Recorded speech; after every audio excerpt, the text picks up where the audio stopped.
Pet Lady no Ar, comportamento e bem-estar animal.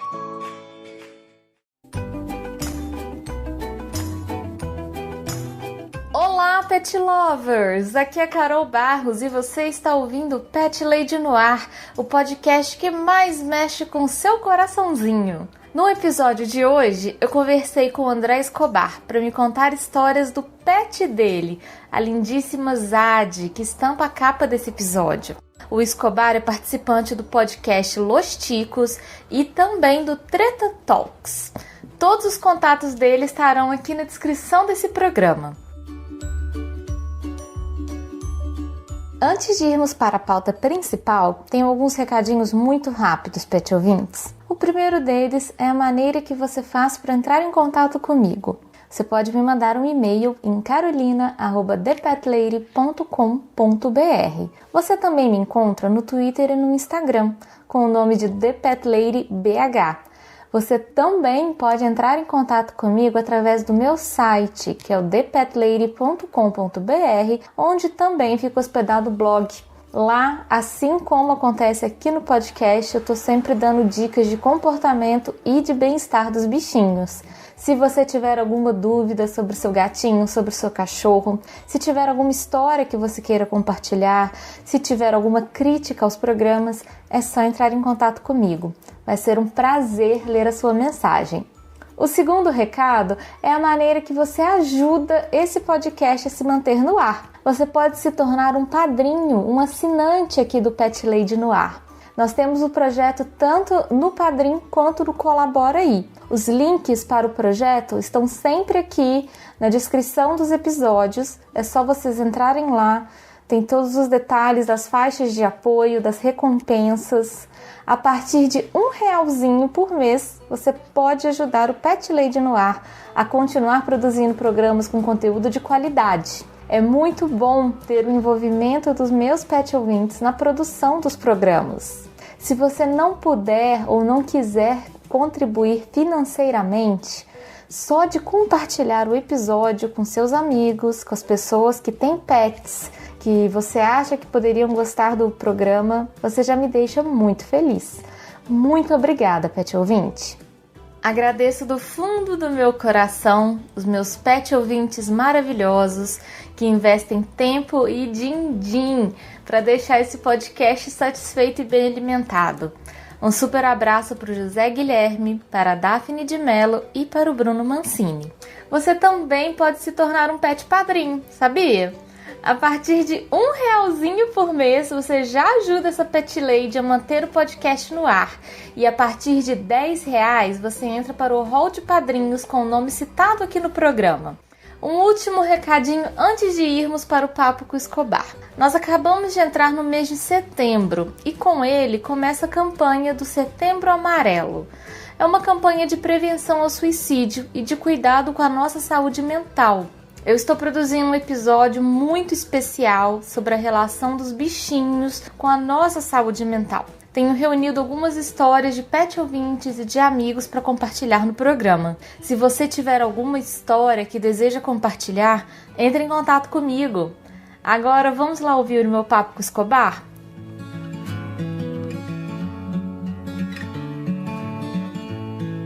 Escobar, seja muito bem-vindo ao que é o Pet Lady no Ar. Por favor, se apresenta um pouquinho pro pessoal, fala quem é você, de onde que você vem e já me fala de uma vez se você tem algum pet morando com você hoje. Oi, Carol, obrigado pelo convite, eu tô muito feliz de estar aqui. Eu sou o André Escobar, para quem não me conhece, e para quem me conhece também, porque eu não mudo de nome quando as pessoas me conhecem. Eu tô lá no Twitter como @BelinhaEscobar, é o lindo, inteligente e humilde. E eu tô de vez em quando por aí, eu apareço no Treta Talks invariavelmente, vez ou outra no Los Ticos, tô por aí nessa podosfera de meus deuses. Eu tô muito contente de estar aqui e contar um pouco dessa história que é muito importante, mexe muito com o meu coraçãozinho. Você vai me contar a história de qual pet, Escobar? De quem que é? Eu vou te contar a história da Zadie hoje, porque a minha família não cresceu muito apegada a animais de estimação. Eu não tinha bichinho quando eu cresci. Eu não tive essa cultura dentro de casa, até porque eu sou moleque de apartamento, sabe? Pina pipa no ar-condicionado, joga bolinha de gude no tapete, esse tipo de criança. Então eu nunca tive bicho. Sei. Não é uma coisa que cresceu comigo. Seus pais não incentivavam também? Não era deles, assim? Não era uma cultura da família? Na verdade, eu nunca me lembro de ter tido uma conversa sequer na família, Carol, pra ser bem honesto, assim. Ninguém nunca sequer cogitou a possibilidade de ter um bichinho dentro de casa. Pra não dizer que na família toda não tinha, eu lembro de umas primas minhas que tinham um gato. Eu era bem criança e elas eram menores do que eu. Mas a lembrança que eu tenho é da minha prima rodando o gato pelo rabo. Então esse era o nível de envolvimento que tinha com os animais, pra você ter uma ideia. Ai, gente, que dó. Ai, nossa. Ai, já... Mas isso muito criança, ela devia ter, sei lá, tipo uns 3, 4 anos, sabe? Assim, sem ter noção do que tava fazendo. Eu sempre fico muito dividida, porque eu ouço essas coisas, a minha vontade é tipo assim, que absurdo essa criança, se fizesse com ela, não sei o quê, mas é uma criança, ela não tem discernimento, não, né? Assim, absolutamente nenhuma noção, exatamente. Ai, que dó. Mas essa então é a sua lembrança, né, de bicho na infância. Eu cresci sem bicho, assim, eu lembro de coisas muito específicas, porque era muito comum, eu nasci em 82, né, então era muito comum na época, nessa década de 80, década de 90, você tinha, tipo, feira de ciências na escola e ganhava pintinho, e ganhava peixinho no saquinho de plástico. Aquele peixinho dourado. Eu lembro dessas coisas, mas eram sempre, tipo assim, os bichinhos que duravam 2 dias, 1 semana no máximo. Eu lembro de achar gata que acabou de parir filhote no prédio com os amiguinhos, e aí a gente tem todo aquele negócio de dar leite pra tentar fazer os gatinhos vingarem. Mas era muito mais uma coisa que a gente fazia de molecagem do que um estímulo da família mesmo. Então, dentro de casa, eu nunca tive esse tipo de conversa e de desenvolver algum tipo de apego nesse sentido. Engraçado, né?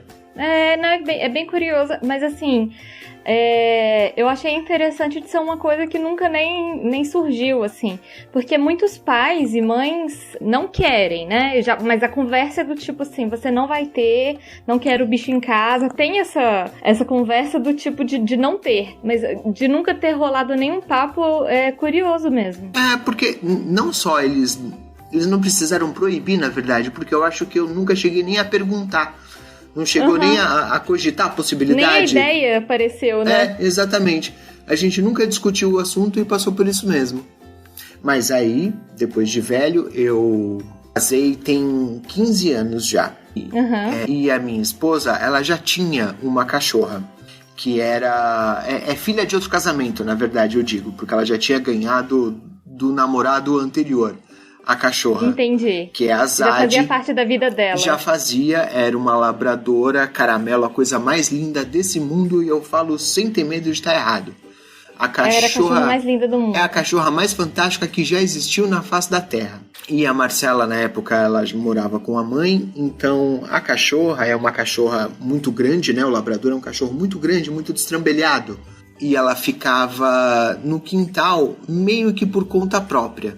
Logo que a gente começou a namorar, de vez em quando a gente saía para passear com ela, mas era muito raro, principalmente para não deixar ela encostada no quintal o tempo todo. Mas ninguém dava muita atenção para a cachorra de fato. Ela ficava aí, comia e é isso aí. Logo que eu comecei a namorar com a Marcela, eu mudei para casa dela, aqui na casa da mãe dela, na verdade, e a gente passou acho que 1 ano morando aqui nesse esquema. E aí a gente mudou para nossa primeira casa, e obviamente a gente levou a Zad junto. E aí foi que a coisa mudou de verdade.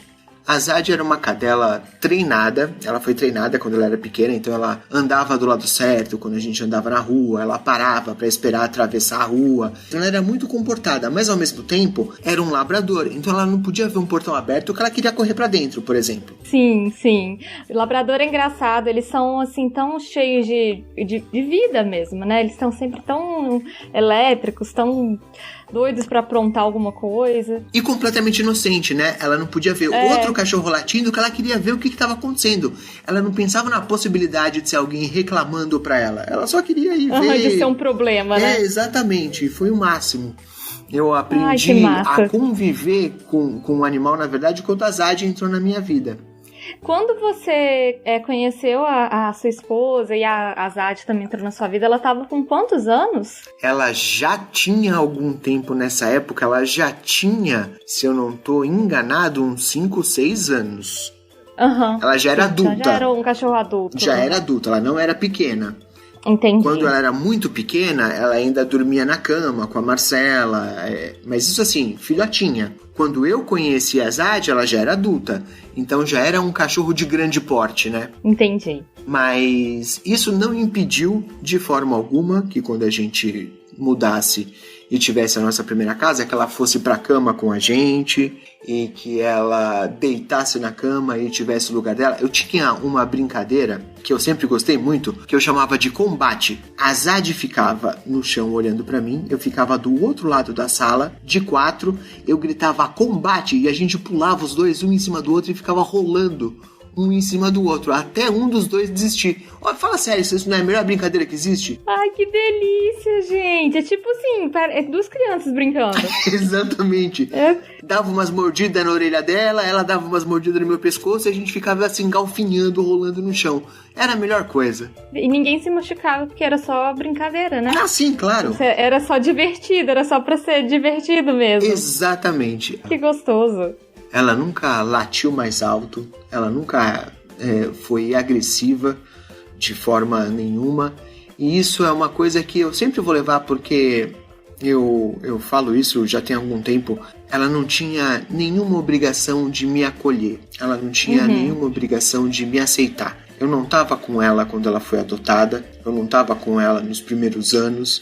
Eu não vi ela crescendo, ela filhote. Então ela não devia nada pra mim, na verdade, sabe? Não tinha por que desenvolver um relacionamento. Ela podia simplesmente estar cagando pra mim, né? Sim, totalmente. E não foi como aconteceu. E isso foi uma coisa muito especial, porque na prática foi o meu primeiro animal de estimação. E foi muito transformador, porque eu não conseguia... Como eu nunca tinha vivido essa experiência, eu não tinha muita noção de como é esse tipo de relação, que é uma relação ao mesmo tempo de muita dependência, né? O animal depende muito de você para praticamente qualquer coisa, mas de muita confiança também, de muita entrega e sem pedir muita coisa em troca. Eu acho muito fantástico como se sente feliz e satisfeito com muito pouco, sabe? Não precisa de muita coisa, né? Eles não são tão exigentes. E isso é fantástico. A gente tem uma necessidade tão grande de tanta coisa e o tempo todo, e um carinho é o suficiente para deixar o animal completamente extasiado. Isso é muito louco. Sim, e é um amor tão diferente, né, Escobar? Assim, um tipo de amor que você não... não é igual o amor de humano. Enfim, é outro tipo de relação mesmo. É uma coisa muito especial nesse sentido, porque é muito específico, é muito diferente mesmo. Isso é ótimo. E quando você e a Jade, não, é Zad. Zad, né? Com Z. Com Z. Quando vocês começaram a se dar bem e tudo, você acha que ela se dava melhor com você do que com a Marcela? Na verdade, curiosamente, é a mesma relação que a gente tem com o meu filho hoje. A Marcela é quem manda. Ah, tá. Ela é a autoridade, né? Até porque assim, né? A Zad era treinada. Então a Marcela, para todos os efeitos, era a dona. Era a voz de comando. A Marcela sempre conseguiu falar senta e ela senta. Se eu falo senta, ela pula em cima de mim. É completamente diferente. Ela não responde, né? Absolutamente. É psicologia reversa. A gente tem que se acostumar. Se eu falo para, ela corre. Se eu falo corre, ela para. É outra coisa. Ai, que ótimo. Curiosamente, é como funciona o relacionamento com meu filho hoje também. A minha esposa impõe a ordem. Eu não tenho essa capacidade. Eu não sei fazer isso. Infelizmente, eu ainda não desenvolvi esse talento. A sua parte é outra, né? Ah, sim. E também... Não sei, eu acho que às vezes a gente tem que se apegar aos pontos fortes de cada um, né? Sim. Eu não sou exatamente a pessoa mais disciplinada do mundo e logo não posso ser a pessoa mais disciplinadora do mundo. E no caso da Zad, como ela cresceu já com o treinamento e aprendendo a responder às ordens da Marcela, então era muito mais natural para ela funcionar desse jeito. E comigo também eu nunca exigi esse tipo de coisa porque não é o meu perfil mesmo. Sim, faz sentido. E me conta, o que aconteceu com a Zad? A Zad teve uma vida longa e muito feliz e cheia de amor. Ela foi muito querida, muito benquista. Sim, isso é claro, dá pra ver pelo jeito que você fala, inclusive. E agora é a hora que eu começo a avisar para os seus ouvintes que pode ser que eu chore um pouco durante esse relato e vocês, por favor, me perdoem. Ai, não, um tempo atrás eu gravei o programa sobre morte e luto, e o tanto de ouvinte que me mandou mensagem assim, me xingando, sabe, entre aspas, falando, não acredito que você fez isso comigo, eu não tava dando conta de ouvir esse programa. Ai, gente, é sofrido, Vocês não precisam chorar, mas eu provavelmente não vou conseguir sobreviver durante todo o episódio sem dar uma fungada aqui. Sim, mas conta, quantos anos que a Zad viveu, André? A Zad viveu até 16 anos, o que é uma idade considerável para um cachorro de grande porte, né? Não, é uma idade, assim, totalmente inesperado para um labrador viver tanto tempo, assim, é uma bênção mesmo, Mas o problema, na verdade, foi a Marcela e eu, a gente conseguiu férias juntos, os dois no meio do ano, em junho, e aí a gente conseguiu marcar uma viagem para a Argentina. Uhum. A gente ia passar uma semana. E aí você vai passar uma semana fora, você tem que descobrir o que vai fazer com a Zad. Não dá pra largar a cachorra em casa durante uma semana, poxa vida. Sim. Uhum. Então a gente pesquisou muito, procurou muito. A gente morava lá no Tatuapé na época. E a gente descobriu uma senhora que ela cuidava de animais. Ela tinha um hotelzinho de animais. Na casa dela mesmo? Na casa dela mesmo. Ah, legal. Ela recebia uma quantidade X por vez de animais. Então você tinha uma quantidade de vagas. E você podia deixar o seu animal lá, convivendo com outros animais pelo período que você precisasse, o que foi uma ótima ideia. Sim. Pra gente funcionou muito bem. Foi uma excelente viagem, a gente aproveitou muito e foi tudo ótimo. Só que enquanto a gente tava viajando, a gente ligava de vez em quando pra saber como é que estavam as coisas, né? E numa dessas ligações, essa senhora falou pra gente, olha, vocês vão precisar levá-la no médico. Ela tem alguns cistos muito grandes na barriga, e eu acho que isso já é uma coisa preocupante. Ela devia estar fazendo carinho na Zad e sentiu, né, que tinha um... Na verdade, assim, a Zad sempre teve esses cistos na barriga. Como se fossem as tetas, ela tinha algumas tetas a mais, sabe? Entendi. Ela sempre teve, mas a gente nunca se preocupou muito. Uhum. Só que o problema é que, pela gente não ter se preocupado muito, a gente descobriu o câncer muito, muito tarde. Uhum.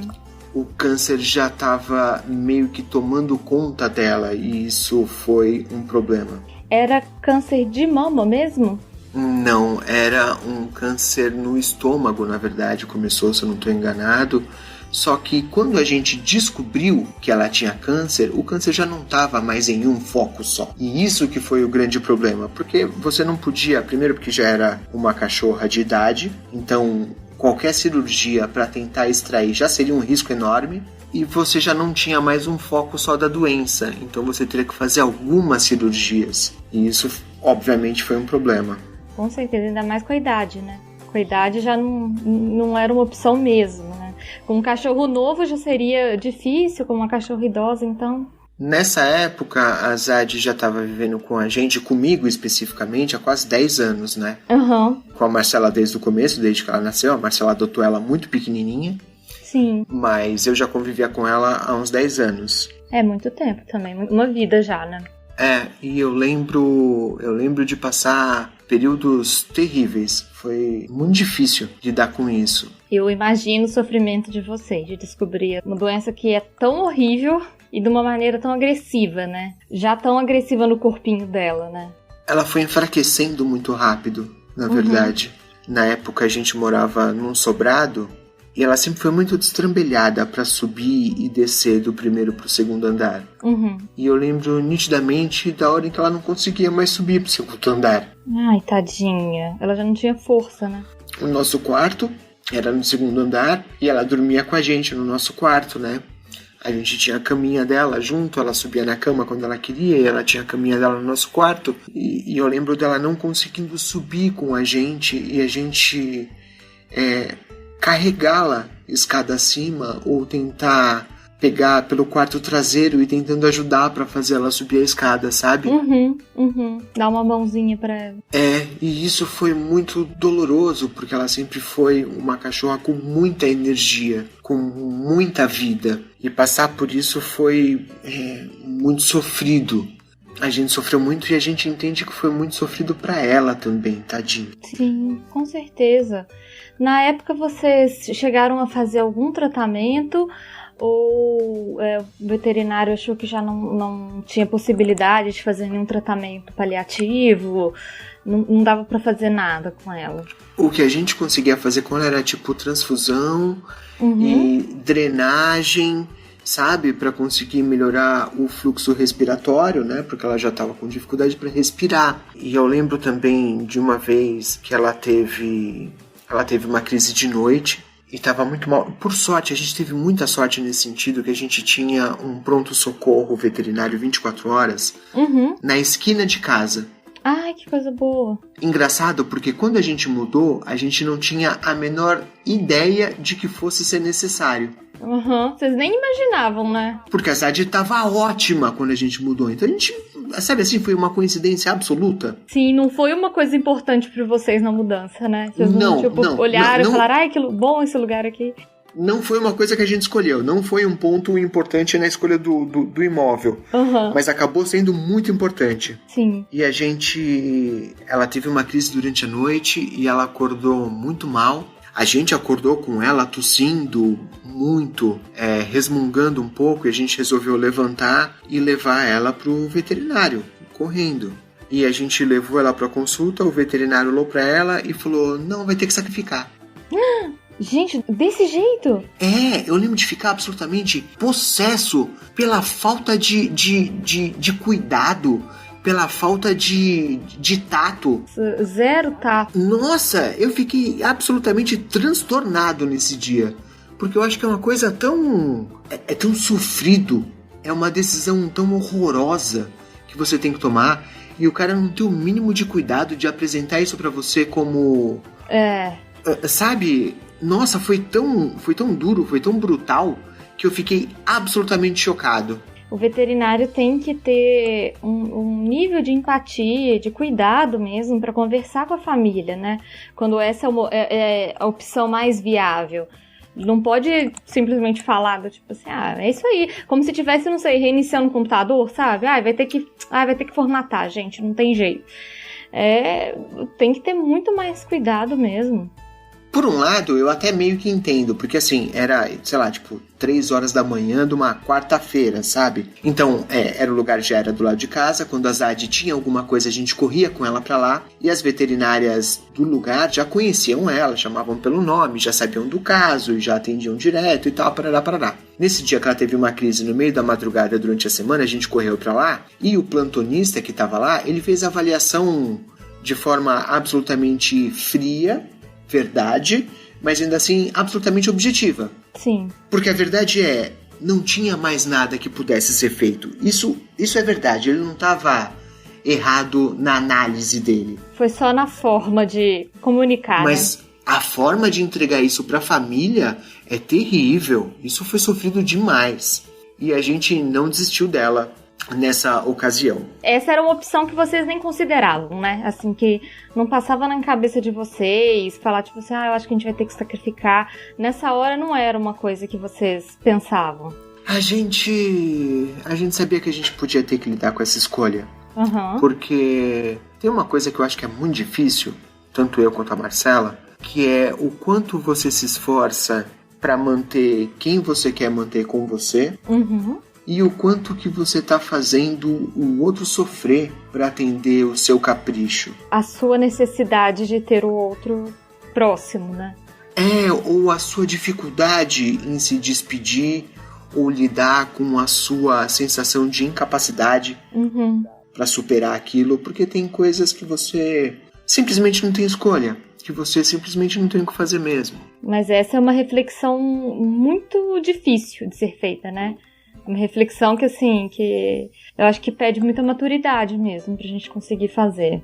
É muito difícil e é uma escolha impossível. Uhum. É uma escolha que a gente não conseguiu tomar, na verdade. Quando chegou no fim, e no fim a gente realmente teve que sacrificar a Zad, mas a gente não conseguiu tomar essa decisão de forma consciente. A Zad acordou, a gente depois desse episódio ainda que a gente levou ela pro veterinário de madrugada, ela passou mais algumas semanas com a gente naquele processo de melhora e piora, sabe? Uhum. Tem uma pequena melhora e vocês animavam. Exatamente, e aí tem um dia que ela come de novo, e aí você fica feliz porque ela comeu, e aí no outro dia ela não consegue sair do lugar e você fica terrivelmente abatido. E aí tem um dia que parece que tá tudo bem, você consegue sair com ela e dar uma volta no quarteirão, e no outro dia ela não consegue sair da cama. Então essa oscilação é muito difícil de lidar também, né? É bem cruel, né? Porque vai gerando uma expectativa de melhora, e aí depois piora, e você já não sabe direito o que esperar também, né? E aí você começa a ficar com um monte de questões também. Uhum. Porque você começa a pensar o quanto que você tá obrigando um esforço que talvez não devesse ser necessário, sabe? Entendi. De tentar se colocar num lugar e falar, se fosse eu passando por esse sacrifício todo, eu ia querer que alguém me tirasse de casa pra passear, pra eu ver a rua? Sim. Ou eu ia falar, pô, na boa, me deixa quieto aqui que eu só quero ficar aqui com o meu sofrimento? Sim. Eu e você já não tem mais isso. muita certeza do que você tá fazendo, né? Aham. Você fica se questionando se você tá fazendo o que deveria realmente ser feito. Se você tá tentando fazer o melhor ou se você tá tentando, de alguma forma, fingir uma normalidade, ou tá tentando se apegar a alguma esperança que você conscientemente sabe que não deveria ter. Porque no fundo é isso. Os pais, ou os donos, ou como a gente for chamar, por mais que saiba que não é possível, você tá esperando um milagre fantástico. Você tá esperando o dia que você vai entrar no veterinário, que vão fazer um exame, vão falar, olha, eu não sei o que aconteceu, mas o câncer dela desapareceu. Tá ótima. Ela nunca teve nada, é como se nunca tivesse tido. Você nunca vai admitir isso. Você nunca vai falar isso pra ninguém, porque você sabe que é ridículo. Sim, ainda mais um cachorro idoso já, que mesmo se não tivesse câncer, já estaria muito velho, né? Mas no fundo é a sua esperança. É aquela esperança que você não admite pra ninguém. Mas é o que você queria muito que acontecesse. Que você torce muito pra acontecer de alguma forma mágica. Sim, com certeza. Só que não acontece, né? Então, ela acordou cuspindo sangue uma noite. E, na verdade, respirando sangue. Então, enquanto ela respirava, a gente via o nariz dela sangrando. E a gente teve que correr pro veterinário 24 horas. E ela passou, acho que uma semana internada no soro, fazendo drenagem para conseguir respirar um pouco melhor e se alimentando por sonda. E absolutamente prostrada, né? Assim, ela... Não, completamente. Ela estava na caminha dela já no consultório, né? Uma caminha individual. Mas ela estava se alimentando por sonda. Ela estava respirando por conta das drenagens constantes. Sim. Ela estava sem se mexer já praticamente, né? Nossa, tadinha. E chega uma hora que é só muito cruel você fazer alguém passar por isso. Sim, com toda razão. E agora é a hora que eu peço desculpa porque eu não consigo mais me controlar. Não tem problema, Escobar. Eu sei que é muito pesado mesmo. Ai, sabe, eu não tinha pedido pra passar por isso e não esperava que isso fosse acontecer comigo. Eu não cresci com animal de estimação, então eu nunca fui preparado pra dar tchau. Sim, você nunca tinha passado por esse tipo de relacionamento e nem por esse tipo de despedida. Foi uma primeira vez de tudo, né? Desse amor e desse momento de dar tchau também. Uma criança que cresça com um cachorrinho, quando chegar nos seus 20 anos, provavelmente já teve que passar por essa situação e já entendeu que não dura pra sempre, por mais que a gente queira. eu nunca tive esse preparo. Quando a Zad entrou na minha vida, eu já tinha, 20 e tantos anos. Uhum. Então, de repente, coroa, eu tive que lidar com essa realidade de que a gente não pode manter todo mundo por perto, independente do quanto você queira. Às vezes, só você querer não é o suficiente, né? Uhum. Sim, e às vezes é igual você falou, é até cruel mesmo. É até um traço de egoísmo, né, da gente. Eu acho que a gente chegou nesse ponto. Eu acho que a gente chegou no ponto em que a gente foi egoísta, sabe? Porque a gente ainda tentou manter ela o máximo que a gente conseguiu. Uhum. Porque a gente não estava preparado para dar tchau. A gente não tinha condição de fazer isso. Mas depois de passar, acho que foi 1 semana, 10 dias, em que ela não se mexia mais, a gente teve que ser sincero e entender que a situação não ia mudar. Sim. Não ia melhorar. O máximo que a gente ia conseguir fazer era prorrogar aquele sacrifício por tempo indeterminado. Isso é uma coisa tão maldosa para se desejar, sabe? Sim. Ela era tão animada, tão feliz o tempo todo, tão destrambelhada, na falta de uma palavra melhor, o tempo todo, que aquela criatura abatida na caminha durante N dias não era mais o que ela sempre foi. Sim. E a gente também teve que aprender a respeitar esse momento de dar tchau. Uhum. Só que eu falo assim, sem sombra de dúvida, que essa foi a coisa mais difícil que eu já fiz na minha vida. Sim. Vocês tiveram que optar pela eutanásia, assim, ativamente, né? Vocês tiveram que falar isso com o médico veterinário? A veterinária ofereceu essa possibilidade, na verdade. Uhum. Não foi uma escolha nossa, porque a gente não conseguia fazer isso. A gente não podia tomar essa decisão, sabe? Uhum. Então a veterinária foi muito clara e falou: olha, a gente não vai conseguir sair desse quadro.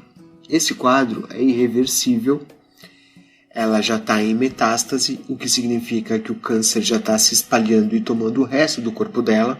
Então a gente pode fazer o que for, mas a gente não vai conseguir melhorar essa situação. E aí foi a hora que a Marcela e eu tivemos que conversar e falar: olha, a Zad não é assim. Essa não é ela, né? Exato. Se ela tá assim, é porque ela não tem escolha. E se ela não tem escolha, a nossa obrigação é entregar o melhor para ela e não o melhor pra gente. Porque o melhor pra gente talvez fosse ter prorrogado essa situação por tempo indeterminado. Porque a gente não tinha ela por perto. A gente conseguia levar ela pra casa uma vez por semana e tentar fazer ela comer alguma coisa até ela ter a próxima crise e a gente precisar correr de volta pro veterinário. Sim. Vocês podiam ter mantido esse esquema ainda por algum tempo, né? Vocês iam tentar segurar ela aí. A gente fez isso e a gente sabia que era possível, Sim. sabe? A gente podia continuar dormindo com ela na caminha do lado e saber que ela tá ali. Mas ela não tava mais bem. Uhum. Ela não tava mais presente. E aí a gente não teve muita escolha. Sendo absolutamente honesto, ela tava sofrendo muito mais do que a gente. Entendi. E isso não é uma coisa que você possa impor pra ninguém. Uhum. Ai, ai. Essa é a hora que o ouvinte tá em casa lá, todo com o coração apertadinho também, Escobar. Compartilhando com você esse momento. E aí, Carol, a gente foi obrigado a passar por isso. Sim. A gente foi obrigado a abraçar ela bem forte e dar a última injeção. Enquanto ela ficava lambendo a gente. Enquanto a gente ficava ali com ela. E a sensação de passar por isso é de alguma forma destruidora, sabe? Sim, dá pra imaginar. Assim, nunca aconteceu comigo. Mas eu consigo ter empatia com isso. Eu imagino tanto que deve ter sido muito difícil para vocês. Eu não convivi com ela a vida toda dela, nem a minha vida toda. Mas eu aprendi tanta coisa nesse final, sabe? Porque a gente não tá preparado para abrir mão. A gente não tá preparado para deixar partir. Sim. E às vezes a gente não tá preparado para lidar com com as pequenas lições que são dadas durante a vida e você não percebe, sabe? Você pode ser feliz com tão pouco. Você pode ser feliz só sendo amado.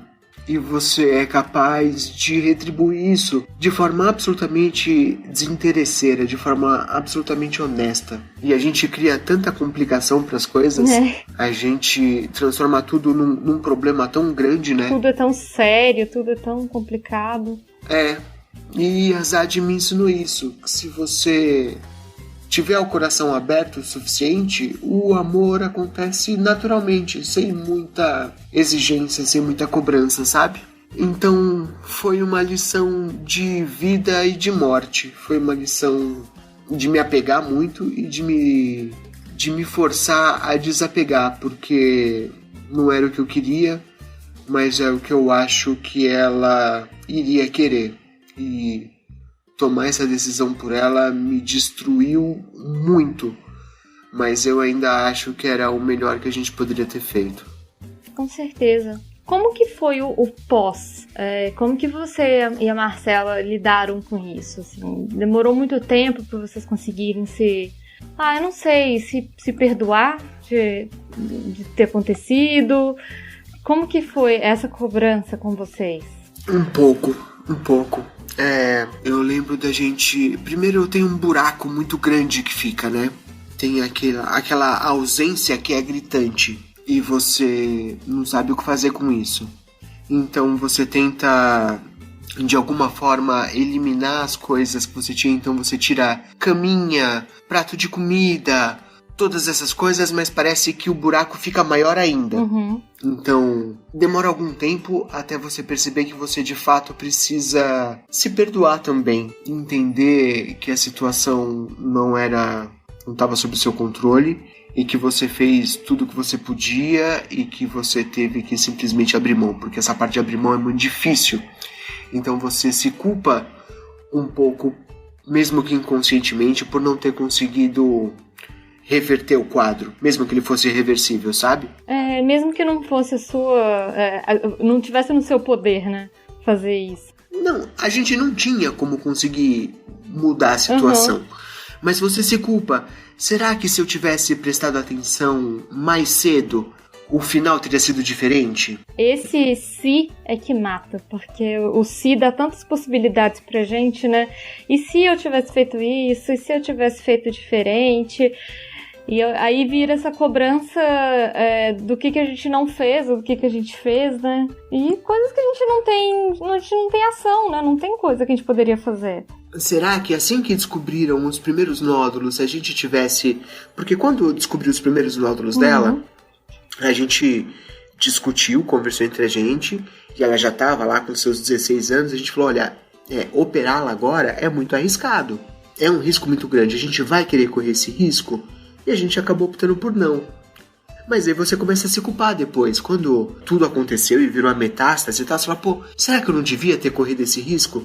Será que eu fiz? E não só ter corrido o risco para fazer com que ela vivesse mais ou melhor ou qualquer coisa assim, mas será que o meu medo de tê-la perdido muito mais cedo não fez com que ela sofresse mais no final? Então, são tantas sensações conflitantes que por mais que você queira acreditar que você fez o melhor possível, no fim das contas você não tem muita certeza.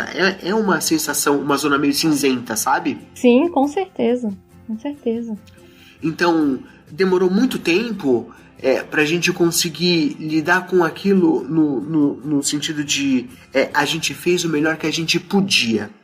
Talvez pode não ter sido o melhor que a gente poderia ter feito, mas a gente não sabia com o que a gente estava lidando.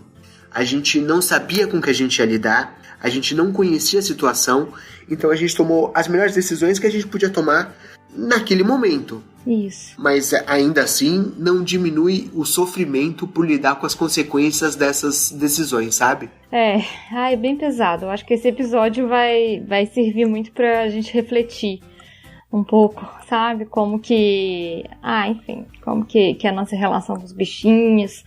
Essa questão da gente, às vezes, ter que optar mesmo pela eutanásia e trabalhar isso dentro da gente e tudo. Não, eu acho que eu acho que é muito importante Escobar de verdade, por mais doído que seja. Eu ia te perguntar uma coisa. Quando a Azad morreu, seu filho já era nascido? Não, ele não chegou a conhecer a Azad. Ah, tá. Entendi. E sabe o que é o mais engraçado, Carol? Agora a gente, invariavelmente, a gente tá em casa ou a gente sai com o Gael, vai pra rua e acontece alguma coisa, e eu e a Marcela, a gente se olha e fala, nossa, mas é igualzinho a Azad. É impressionante. Ele não pode ver um portão aberto, ele fica rodando e se jogando nas coisas, é completamente destrambelhado, e isso é uma coisa gostosa que fica, porque a gente, apesar de ter passado por toda essa situação que foi bem difícil e bem sofrida e tudo mais, a gente tem lembranças muito boas, e a gente tem algumas coisas que a gente associa como o comportamento da Azad. Entendi. São coisas que a gente associou a ela. E curiosamente, o Gael, nosso filho, tem algumas coisas muito parecidas. Que bonitinho! Invariavelmente a gente se pega dando risada e comentando um com o outro como o Gael se comporta exatamente como a Azad se comportaria se estivesse na situação dele. Ai, gente, que legal. E assim, imagina se eles tivessem se conhecido. Teria sido muito legal, assim, se eles tivessem a oportunidade de ter convivido, né? Eu acho que ia ser uma farra. O Gael, tadinho, e ele já pediu cachorrinho algumas vezes. E aí, vocês não estão com interesse de ter? A gente tá super. Hoje não dá. Agora, nesse exato momento, não dá. Eu sou pobre, né, pô? Então, a gente mora na casa da minha sogra. Minha sogra tem uma parte separada na casa dela, é onde a gente mora.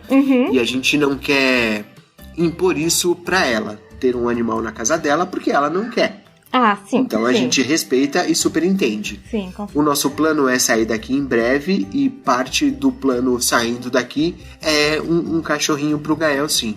Não sei se a gente vai ter outro labrador, porque a Azad ocupou esse espaço com muito mérito. Talvez a gente tenha um outro cachorro agora de outro porte, outro tipo de dinâmica, outro tipo de relação. Mas o Gael não pode ver um bicho na rua que ele quer parar, ele quer conversar, ele quer fazer carinho, ele adora. Então a gente vai ter mais bichinho em breve, sim, com toda a certeza do mundo. Ai, que legal, acho isso ótimo. Pra ele já ter esse contato que é tão bacana, né? Assim, que você só foi ter mais velho, e aí ele vai ter essa possibilidade, desde mais novinho, já ter esse contato com um bichinho. Vai fazer amizade, eles vão rolar junto no chão e vão deixar vocês doidos. Vou ensinar ele a fazer combate. Exatamente, tem que ensinar essas brincadeiras. E é uma coisa que eu posso oferecer que eu não tive. E eu nem falo isso com rancor nem nada. Meus pais realmente, acho que nunca se preocuparam, e eu também na época não me preocupava. Mas o Gael demonstra que quer muito, ele já falou algumas vezes, e a gente tem a opção de dar isso pra ele. Então, a Marcela sempre adorou o cachorro também, então a gente provavelmente vai ter mais um em breve. Ai, que ótimo, que ótimo. E quando tiver, você já está convidado para voltar aqui, para contar do seu novo cachorrinho. Já vou deixar aqui o convite gravado, tá, Escobar? Sim que... adotamos um cachorro, você já vem aqui me contar dele. Combinadíssimo. Você vai ser a primeira a saber. Oba! Adorei. Adorei. Escobar, quero te agradecer muito de você ter vindo aqui compartilhar um pouco da sua história com a Azad. Por mais que seja uma história triste, assim, que te deixe triste, com certeza o ouvinte também sentiu junto. É muito bonito. Foi muito bonito ouvir você falando da sua relação com ela, de todo esse crescimento que vocês tiveram juntos, né, nesses anos de convívio. Então, eu te agradeço muito de você ter tido essa generosidade de vir aqui compartilhar um pouquinho comigo e com os ouvintes. Quero te pedir já para você fazer seu jabazinho para os ouvintes, onde que a galera te encontra, como que faz para trocar uma ideia com você, claro, se você quiser, né?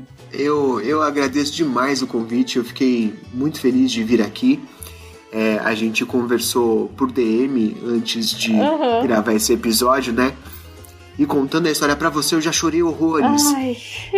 E aí, logo depois que eu chorei horrores, eu falei, nossa, mas ao mesmo tempo me dá um alívio.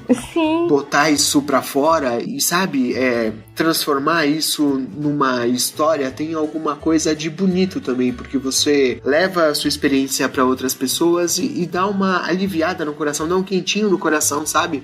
Sim, você compartilha um pouco, né, da história, dá uma dividida. Eu tô muito feliz de ter vindo aqui de verdade, eu gosto muito do programa. Ai, que bom. Pedir desculpa pros seus ouvintes pelos engasgos e pelas lágrimas, eu estou com o nariz escorrendo agora por ter chorado. Mas eu juro que a Zad ia querer que eu contasse essa história pra vocês conhecerem um pouco da vida dela também. Quem quiser me encontrar por aí, eu tô sempre no Twitter, @BelinEscobar, BELLIN Escobar. Na dúvida, o meu nick é lindo, inteligente e humilde. É o melhor nick de todos. É muito bom. Quem quiser vir bater papo, vem comigo que eu sou legal pra caramba. E vira e mexe, eu apareço em algum lugar por aí, vocês ainda vão ouvir falar de mim. Ótimo. Obrigado demais pelo convite, Carol, foi um prazer enorme. Eu fiquei muito feliz mesmo. Eu que agradeço. Muito obrigada, Escobar. Beijão pra você. Tchau, gente. Beijo.